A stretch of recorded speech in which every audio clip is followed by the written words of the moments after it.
जय श्री कृष्णा। मार्गशीर्ष माह की श्री कृष्ण जी की कथाओं की श्रृंखला में आज आप सुनेंगे श्री बांके बिहारी की एक अद्भुत कहानी। एक समय की बात है, झांसी और शिवपुरी के मध्य में करेरा नामक एक गांव है। उस गांव से महुवर नाम की नदी गुजरती है। उस महुवर नदी के किनारे श्री बांके बिहारी जी का एक प्राचीन मंदिर है, जो आज भी वहां पर स्थित है। उस मंदिर के ठीक बगल में एक जीर्ण शीर्ण मकान स्थित है। एक महात्मा जी उस बिहारी जी के मंदिर में पधारे। उन्होंने वहाँ के पुजारी से उस टूटे फूटे मकान के बारे में पूछा कि इस मकान की क्या कहानी है। तब पुजारी जी ने महात्मा जी को कई वर्ष पहले की एक सत्य घटना सुनाई कि बात उस समय की है जब उस मंदिर के महंत श्री रज्जवदास जी महाराज थे। और यह जो टूटा फूटा मकान है, यहाँ पर एक दुकान हुआ करती थी। यहाँ पर एक गहोई वैश्य जाति की बूढ़ी महिला रहती थी। उसके परिवार में उसका कोई भी नहीं था। वह यहाँ पर अकेली रहती थी। वैश्य जाति की होने के कारण उसकी आदत थी कि कुछ न कुछ व्यापार करे। इसलिए वह कचौरी और पकौड़ियाँ बनाती और उनको बेचती। लोग उससे कहते कि माई, तुम इतनी बूढ़ी हो और अकेली रहती हो, तुम्हारे पास इतना बड़ा मकान है, दुकान है, और तुम व्यापार भी करती हो, तुम इतने धन का क्या करोगी? यह सब छोड़कर भगवान का नाम लिया करो। लेकिन वह बुढ़िया माई मानती ही नहीं थी। वह रोज इसी प्रकार से कचौड़ी पकौड़ी बनाती और उनको बेचती। एक दिन बुढ़िया माई को रात्रि में सपना आया। उसने सपने में देखा कि वह मर चुकी है और लोग उसकी संपत्ति लूट कर ले जा रहे हैं। सवेरे उठने पर उसे लगा कि कहीं ऐसा सच न हो जाए, मेरा तो कोई भी नहीं है। मेरे मरने के बाद तो यह संपत्ति लोग ही लूट कर ले जाएंगे। लोग यह सब लूट कर ले जाए, यह तो ठीक बात नहीं है। ऐसा विचार करके वह बुढ़िया माई अपने गहोई वैश्य समाज के लोगों के पास गई और उन सब से सलाह करके बूढ़ी माई ने अपनी सारी संपत्ति बांके बिहारी जी के मंदिर के नाम कर दी। इसके बाद वह बुढ़िया माई अपनी दुकानदारी छोड़कर बिहारी जी के मंदिर में रहने लगी और मंदिर से ही उसे दोनों समय का भोजन मिल जाया करता था। अब उस बुढ़िया माई ने अपने सारा जीवन भगवान श्री कृष्ण को समर्पित कर दिया और वह पूरे दिन मंदिर में बैठकर भगवान श्री कृष्ण की भक्ति किया करती और जो हाथ बेसन में सने रहते थे, उन हाथों से वह माला फेरती। जो आंखें ग्राहकों की प्रतीक्षा करती थी, वे आंखें अब भगवान को निहारने लगी। बुढ़िया माई की पूरी जिंदगी बदल चुकी थी। गांव के सभी लोग अब उसे भक्तिन कहकर पुकारते। उस मंदिर के महंत श्री रज्जवदास जी महाराज थे, जो कि बहुत ही कम खर्चा करने वाले व्यक्ति थे। एक दिन वह भक्तिन रात को हमेशा की तरह ही दूध पी रही थी। महंत जी ने देखा कि भक्तिन दूध पीते पीते कुछ चबा रही है। महंत जी ने पूछा कि माई, यह तुम दूध में क्या चबा रही हो? तब भक्तिन बोली कि महाराज, आप दूध में ज़्यादा मेवा डाल रहे हो, मैं उसे ही चबा रही हूँ। महंत जी ने सोचा कि मैं और दूध में मेवा डालूं? मैं तो दूध में चीनी डाल देता हूँ, वही बहुत है।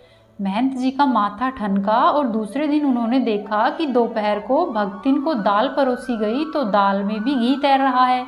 महंत जी ने पूछा कि माई, यह दाल में घी कहाँ से आया? तब भक्तिन बोली कि महाराज, आप ही तो दाल में घी डाल कर लाते हो। महंत जी को लगा कि शायद बर्तन में पहले से ही घी गिर गया होगा।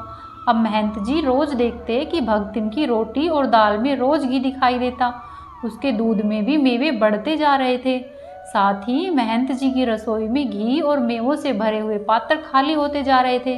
महंत जी को समझ नहीं आ रहा था कि यह सारे पात्र कैसे खाली हो रहे हैं, क्योंकि उनके अलावा तो रसोई में और कोई नहीं जाता था और रसोई की चाबी हमेशा ही महंत जी के पास रहती थी।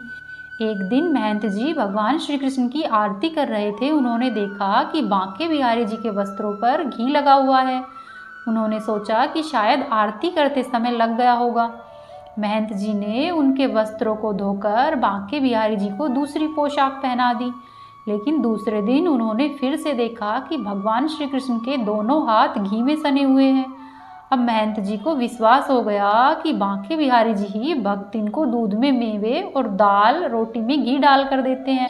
महंत जी ने बांके बिहारी जी से कहा, ग्वाल सिंहासन पे पूज के भयो ठाकुर हूँ पे, ठगोरी ना छूटी काहू को काज बने बिगड़े, ब्रजराज तेरी यह चोरी ना छूटी। अर्थात प्रभु, आपकी यह चोरी की आदत अभी तक नहीं छूटी।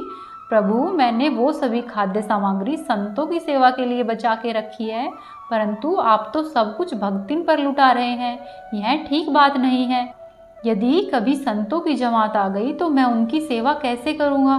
भगवान चुपचाप उसकी बात सुनते रहे और वो कुछ नहीं बोले, लेकिन भक्तिन के लिए उसी तरह से घी और मेवे लुटाना जारी रखा। महंत जी ने जो भी खाद्य सामग्री संतों की सेवा के लिए जमा करके रखी थी, वह सब धीरे धीरे खाली होने लगी। जब भगवान ने महंत जी की बात नहीं सुनी तो महंत जी को भी भगवान पर क्रोध आया और साथ ही उसको भक्तिन पर भी क्रोध आ रहा था। महंत जी ने सोचा कि इस भक्तिन को मंदिर से निकाल देना चाहिए। महंत जी ने विचार किया कि इसको कैसे निकाले, कोई लांछन हो, कोई आरोप हो, तब तो इसे निकाला जाए। इस प्रकार महंत जी भक्तिन को मंदिर से निकालने का उपाय सोचने लगे। फिर महंत जी ने विचार किया और वह एक दिन मंदिर के दरवाजे पर बैठ गए और उस रास्ते से जितनी महिलाएं और पुरुष निकलते, वह उन सब से कहने लगे कि भक्तिन ने तो एक आदमी रख लिया है। ऐसी बातें बहुत ही जल्दी फैलती है। गांव में भी यह बात आग की तरह फैल गई कि भक्तिन ने एक आदमी रख लिया है। ऐसी बात सुनकर गांव के लोग भक्तिन के लिए तरह तरह की बातें बनाने लगे। पूरे गांव में चर्चा हो गई। जब भक्तिन को इस बारे में पता चला तो उसे बहुत ही बुरा लगा।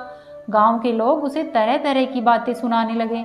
वह भक्तिन अपने ऊपर झूठा कलंक लगने से बहुत ही दुखी हुई और वह उस दिन मंदिर भी नहीं गई। वह सीधा अपने गहोई वैश्य समाज के लोगों के पास गई और उनसे कहा कि मंदिर के महंत जी मुझ पर झूठा इल्जाम लगा रहे हैं। मैंने जो अपनी संपत्ति बिहारी जी के नाम कर दी है, मुझे वह वापस नहीं चाहिए, परंतु मुझे इस झूठे कलंक से मुक्ति दिलाइए। मैं भीख मांगकर अपना गुजारा कर लूँगी, परंतु अब मैं वहाँ उस मंदिर में नहीं रहूँगी। भक्तिन की बात सुनकर गहोई वैश्य समाज के सभी लोग भक्तिन के साथ हो लिए और मंदिर की तरफ चल पड़े। मंदिर में महंत जी ने दूर से ही देखा कि लोगों की बड़ी भारी भीड़ मंदिर की ओर चली आ रही है। महंत जी ने सोचा कि आज तो कोई उत्सव भी नहीं है, फिर यह सभी लोग इधर क्यों आ रहे हैं। जब उन्होंने ध्यान से देखा कि इस भीड़ में वह भक्तिन आ रही है तो महंत जी समझ गए कि यह भक्तिन इन सबको अपने साथ लेकर आई है।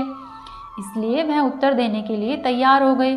जैसे ही सभी लोग मंदिर के पास पहुंचे, किसी के कुछ कहने से पहले ही महंत जी बोले कि मंदिर के सारे घी और मेवा पात्र धीरे धीरे खाली होते जा रहे हैं। यदि साधुओं की कोई जमात आ गई तो हम समय पर उन्हें क्या खिलाएंगे। सभी लोग बोले कि अगर ऐसा है तो कहिए कि भक्तिन चोरी करती है, लेकिन आपने तो इस पर दूसरा कलंक लगा दिया। महंत जी बोले, यह चोर नहीं है, यह सच्ची और ईमानदार है। लोग बोले, तो फिर इस पर आपने कलंक क्यों लगाया। तब महंत जी बोले कि भक्तिन ने बिहारी जी को अपने वश में कर लिया है, वहीं इसको मंदिर की रसोई से चुरा चुरा कर मेवे और घी खिलाते हैं। बिहारी जी ने इसे गोपी के रूप में स्वीकार कर लिया है और इसने बिहारी जी को पति के रूप में मान लिया है, इसलिए हमने कुछ भी गलत नहीं। यह कहकर महंत जी ने सभी लोगों को मंदिर में घटित हुई सारी बातें बताई कि किस तरह से रसोई से मेवे और घी भक्तिन के खाने में जाता है। सब लोग क्या सोचकर आए थे और मंदिर में आकर उन्हें क्या ही पता चल गया। यह बातें सुनकर सब लोगों की आंखों से आंसू आ गए और सभी लोगों ने कहा, महंत जी, अब आप इस भक्तिन की चिंता ना करें। हमारे इतने परिवार हैं, यह जिस भी परिवार में जाएगी वहाँ के लोग इसे भोजन कराकर स्वयं को धन्य समझ। जिसका भगवान से नाता हो उसकी सेवा करना तो हम सभी का सौभाग्य होगा। लेकिन भक्तिन ने कहा कि अब मैं कहीं नहीं जाऊंगी, यहीं इसी मंदिर में रहूंगी। दोपहर को महंत जी भोजन लेकर आए, लेकिन भक्तिन ने भोजन खाने से मना कर दिया और कहा कि मुझे भूख नहीं है। महंत जी बोले, हाँ, अब तुम हमारे यहाँ भोजन क्यों करोगी, कल से तो तुम बड़े बड़े सेठों के यहाँ निमंत्रण पर जाओगी। यह कहकर महंत जी चले गए। रात को महंत जी दूध लेकर आए, लेकिन भक्तिन ने वह भी नहीं पिया। वह सारी रात श्री बांके बिहारी जी के सामने बैठी रही और रोती रही। महंत जी को भी नींद नहीं आ रही थी, वे भी भक्तिन को अपने कमरे से बैठे बैठे देख रहे। सुबह के लगभग 3 बजे थे कि सब लोग सो रहे थे। भक्तिन ने भगवान की देहरी पर सिर रखकर आंसू बहाए और उनसे कहा कि नाथ को नाम कियो बदनाम, वैरागी सो ना विवाद बढ़ाऊं, और आपके हाथ से पायो प्रसाद, कहाँ अब किसी और के हाथ से पाऊं। अर्थात आपका नाम बदनाम किया, इसलिए मैं और अधिक बात नहीं बढ़ाना चाहती। और अब आपके हाथ से प्रसाद पाया तो क्या अब किसी दूसरे हाथ के प्रसाद कैसे खाऊं? ऐसा कहकर भक्तिन ने जैसे ही अपना सिर मंदिर की देहरी पर रखा, अचानक से एक बहुत तेज प्रकाश हुआ और गड़गड़ाहट के साथ मंदिर के सभी दरवाजे खुल गए और मंदिर की सभी घंटियां अपने आप बज उठी। महंत जी और गांव के सभी लोग दौड़ते हुए अपने अपने घरों से और अपने अपने कमरों से बाहर आए। सभी ने देखा कि भक्तिन के शरीर से एक प्रकाश पुंज निकला और बांके बिहारी जी के विग्रह में जाकर समा गया। भक्तिन के प्राण बांके बिहारी जी की मूर्ति में विलीन हो चुके थे। पूरे करेरा गांव में इस बात का हा हल्ला मच गया और अगले दिन करेरा गांव में ही महुअर नदी के किनारे भक्तिन का अंतिम संस्कार किया गया और वहीं पर भक्तिन की समाधि बनाई गई। महत रज्जब दास जी जब तक उस मंदिर में रहे, उनका नियम था कि भगवान की आरती करने के बाद वह छत पर चले जाते और छत से उस समाधि की भी आरती उतार। और आज भी वह करेरा गांव है, वहां पर आज भी बिहारी जी का वह प्राचीन मंदिर है।